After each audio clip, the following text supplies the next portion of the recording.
सगळ्यांना नमस्कार. श्री स्वामी समर्थ. मी ज्योती. कसे आहात सगळे? मजेत आहात ना? मजेतच असायला पाहिजे, कारण आयुष्य हे एकदाच भेटतं आणि ते मजेतच जगायला पाहिजे, बरोबर ना? तर बऱ्याचदा मला येणारा प्रश्न की ताई तुम्ही देव कसे साफ करतात आणि मूर्त्या तुमच्या काळ्या पडत नाही का? तर बघा, मी पहिलेही सांगितलं, मी भैय्या पावडरने जे लिक्विड सॉरी, भैय्या पावडर जी असते त्यानेही मी देव साफ करते. पण अतिशय काळे पडले तर बघा, आता ह्या 2 मूर्तीमधला तुम्हाला फरक जाणवत असेल, की तुळजाभवानीची मूर्ती बघा आणि अन्नपूर्णेची मूर्ती बघा. तर हे धारा म्हणून आहे ना, एक लिक्विड येतं, थोडं स्ट्राँग असतं. पण काय आहे ना, ते त्यानी देव ना इतके स्वच्छ निघतात ना, की एक आठवडाभर तरी ना छान चमकत राहतात.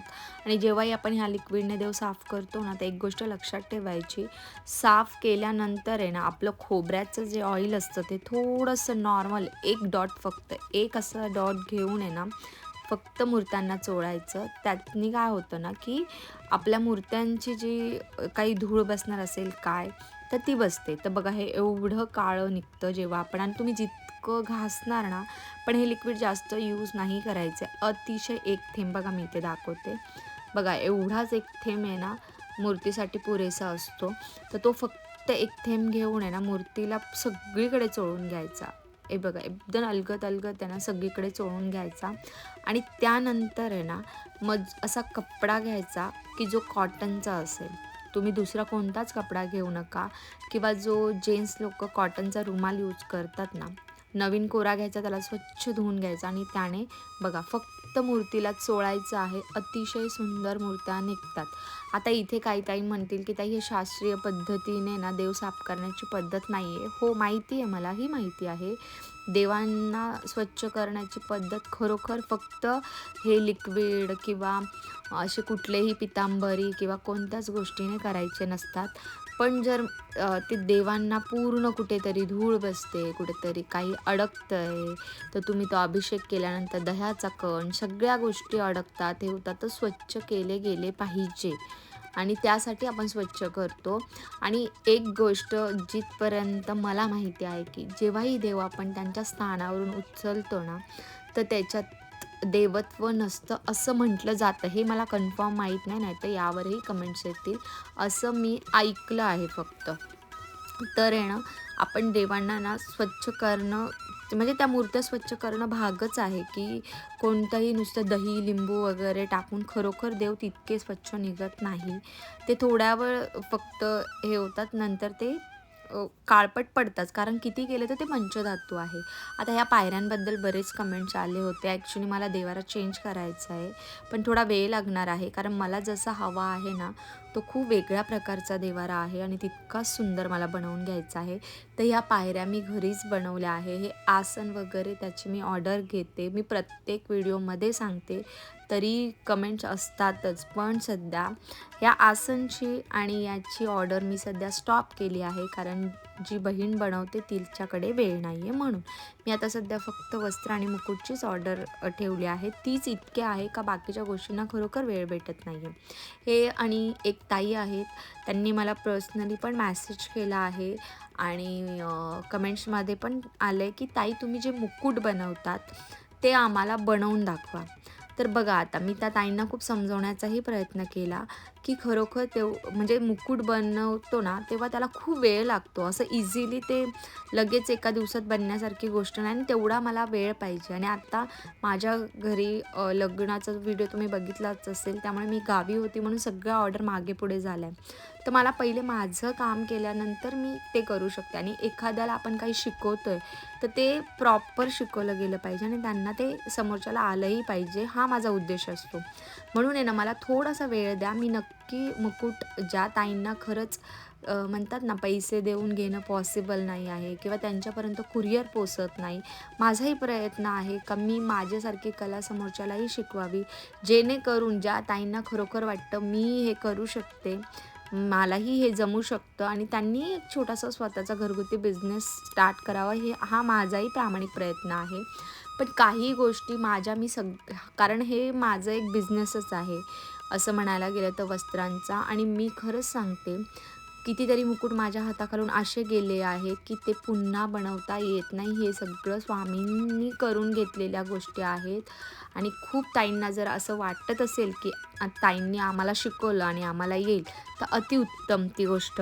पण जिथपर्यंत माझा अनुभव आहे, मी खूप जणींना आहे ना वस्त्रांचं काम, मुकुटचं काम देण्याचा प्रयत्न केला आहे. त्यांना शिकवण्याचा प्रयत्न मी घरी बोलवून केला आहे, पण त्यांना तो जमला नाही आहे. हे एक गोष्ट नेहमी लक्षात ठेवा, स्वामी सेवा करणं इतकं इझी नाही. स्वामींना जर तुम्हाला अत्तर जरी लावायचं आहे किंवा स्वामींना तुम्हाला वस्त्र जरी घालायचे आहे ना, ते त्यांच्या इच्छेनुसारच करून घेणार. त्यांना नको असेल तर ते त्या व्यक्तीला समोर उभं करत नाही. हे मी वारंवार सांगायचा प्रयत्न करते. ज्या ताईंना असं वाटतं की आम्ही ऑर्डर देतो, ताई तुम्ही ऑर्डर लवकर घेतच नाही, तुम्ही खूप फोनवर बोलत नाही, तुम्ही रिप्लाय करत नाही. मी खरोखर सांगते, हे स्वामींनी स्वतः मला सेवेत आणलं आहे. मी कुठेही वस्त्र कसे शिवतात, मुकुट कसं बनवतात, हे मी कुठेही न बघता ही गोष्ट केली आहे आणि ती त्यांनी करून घेतली आहे. त्याबद्दलचा माझा असा वेगळा असा अनुभव आहे की मी वस्त्र कसे स्टार्ट केले बनवायला आणि स्वामींनी मला कसे त्यामध्ये आणलं, हा एक अनुभव मी नक्कीच एखाद्या व्हिडिओमध्ये शेअर करेल. त्यानंतर ज्या ताईंनी दादांकडनं मूर्त्या घेतल्या आहेत, त्यांनी फक्त दर गुरुवारी दुधाने अभिषेक करू शकता, पाण्याने अभिषेक करू शकतात. फक्त गंध, हळदीचं पाणी, चंदनाचं पाणी ह्या सगळ्या गोष्टींनी अभिषेक करू नका. मूर्तीवर डाग पडू शकता. आता मी दादांकडनं घेतल्यापासून आत्तापर्यंत मी दुधाचा अभिषेक केला. मी पंचामृतचा सुद्धा अभिषेक करते. माझ्या मूर्ती जशीच्या तशी आहे आणि जसा अभिषेक करतो ना, मूर्तीमध्ये वेगळं एक तेज येतं. तर ज्या ताईंनी घेतलं आहे त्यांनी स्वामींना गंध सोडून कुठल्याही प्रकारचा हळदी कुंकू प्लीज लावू नका. मूर्तीवर डाग पडू शकता. बाकी तुम्ही नॉर्मली जे प्युअर दूध असतं, पाणी असतं, त्यांनी मूर्तीचा अभिषेक करू शकता. हां, तर आता मी जे सांगत होते, आपण मेन पॉईंटवर येऊया की ज्या ताईंना खरंच असं वाटतं ना, ताईंनी आम्हाला मुकुट कसं बनवायचं दाखवावं, मी नक्कीच दाखवेल. पण ते सगळ्यांनाच जमेल असं नाही आहे आणि जमलं तर खूप छान गोष्ट आहे.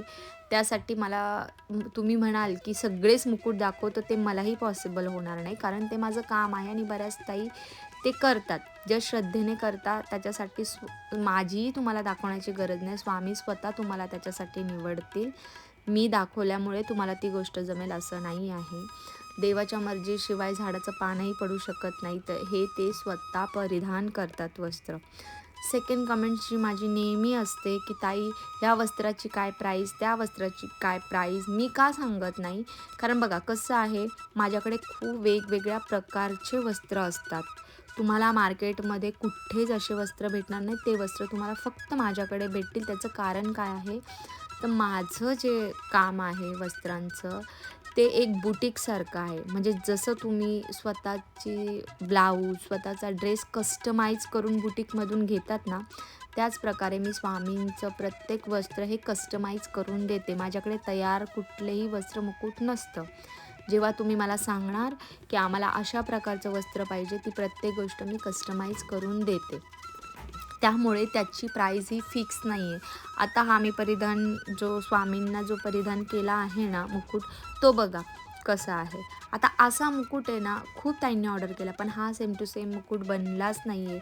जसं दादांचा आहे की प्रत्येक मूर्तीमध्ये थोडं तरी चेंजेस होतं, तसं माझ्या वस्त्रांमध्ये जे मशीनवर शिवलं जातं त्याचं बोलत नाही, मी मुकुटचं बोलते. कारण मुकुटची प्रत्येक गोष्ट त्याच्या बेसपासून तर त्याच्या वर्कपर्यंत प्रत्येक गोष्ट ही मी हाताने बनवते. कुठलाही यावर सुई, धागा किंवा कुठलीही मशिनरी लागत नाही. प्रत्येक गोष्ट हाताने बनवली जाते. त्यावर जे आता ज्या कानाला मी जे घातलं आहे ना मुकुट, त्याच्यावर जे वर्क आहे फक्त ते फुल रेडीमेड आहे. बाकी त्यावरची झालर, त्यावरची प्रत्येक गोष्ट ही हाताने बनवली गेली आहे. हे 100% कस्टमाइज हँडलूम मुकुट बनतं. म्हणून त्यामध्ये कधी-कधी चुका पण होतात. कधी-कधी त्या चुकांमधून पण मी शिकते आणि मी स्वतः खूप शिकली आहे. मी तुम्हाला सांगते, जवळ आहे ना, जेव्हापासून मी मुकुट बनवायला घेतलं आहे, तर माझ्याकडे त्याचं कुठलीही गिनती नाही का मी किती मुकुट बनवले असेल. इतके मी मुकुट बनवून झाले 1 वर्षाच्या आत. खूप म्हणजे त्याचं मी काउंटिंगच करू शकत नाही का मी माझ्या हाताखालून किती मुकुट गेले. तर ते इतकं इझी आहे का? आणि तुम्हाला माहिती आहे का, जेव्हा मुकुट बनवायला मी बसते ना, तर जवळ इतका वेळ लागतो ना, दिवसभरामध्ये 6 ते 7च मुकुट बनतात. आणि माझे जे मुकुट आहे ना, ते एकदम परफेक्ट साईज असते, परफेक्ट असतं सगळ्या गोष्टी आणि क्वालिटीसुद्धा खूप सुंदर असते. म्हणून मी सांगते, माझ्याकडे ना जसे पाहिजे तसे मुकुट, जसा पाहिजे तसं कस्टमाइज करून भेटतं, म्हणून त्याची किंमत ठरवता येत नाही. हे मेन कारण आहे. आणि दुसरी गोष्ट की ताई, आम्हाला मुकुटबद्दल सांगा, म्हणजे आम्हीही बनवू शकतो. मी नक्कीच त्यावर व्हिडिओ बनवणार आहे. पण प्लीज तुम्ही थोडंसं समजून घ्या. ऑर्डर असतात, माझे व्हिडिओ असतात, माझ्या बाकीच्या गोष्टी असतात आणि मेन माझं घर असतं. ते सांभाळून मी ह्या गोष्टी करते आहे. तर थोडंसं मला तुम्ही समजून घेतलं तर मीही तुम्हाला समजून घेईल आणि मी खरंच वेळेत वेळ काढून आहे ना, नक्की ह्या एवढ्या वीकमध्येच येणार आहे.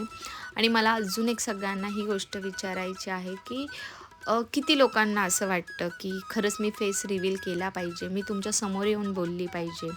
जर मला खरंच छान रिस्पॉन्स आला ना, तर मी नक्की फेस रिव्हील करण्याचा प्रयत्न करेल आणि मी नक्की तुमच्यासमोर येण्याचा प्रयत्न करेल. मलाही वाटतं की मलाही माहिती माझे जे सबस्क्रायबर आहेत त्यांना मला बघण्याची उत्सुकता आहे. तर मला जर मला कमेंट्स येत आहे, पण अजून जास्त आला तर मी नक्की फेस रिव्हील करण्याचा प्रयत्न करेल. तर सगळ्यांना हे नवीन वर्ष इतकं सुख आणि समृद्धीचं जावो की ज्यांच्या लाईफमध्ये आत्तापर्यंत ज्या गोष्टीची कमी आहे ती स्वामींनी ती कमी पूर्ण करो. सगळ्यांची हेल्थ खूप छान ठेवो. सगळ्यांचे विचार जे आहे मेन ते पॉझिटिव्ह ठेवो. आणि दुसरी गोष्ट, स्वामींनी जे काही आत्तापर्यंत तुम्हाला दिलं आहे त्याच्यासाठी खरंच स्वामींना धन्यवाद माना आणि समाधानी राहायचं शिका. जेव्हा जो माणूस आपल्याला जे भेटलं त्यात समाधान मानतो ना, त्याला कधीही लाईफमध्ये मला ह्या गोष्टीची कमी आहे याची कधीही जाणीव होत नाही. म्हणून सगळ्यांना जे भेटलं आहे त्यामध्ये समाधान माना आणि जे ज्यांना नाही भेटले स्वामींनी ते सगळं द्यावं, ही स्वामींच्या चरणी मी प्रार्थना करेल. आणि सगळ्यांना या 2025मध्ये जे दुःख झाले ते 2026मध्ये त्यांच्या वाटेला बिलकुल येऊ नये, ही स्वामीचरणी प्रार्थना. श्री स्वामी समर्थ.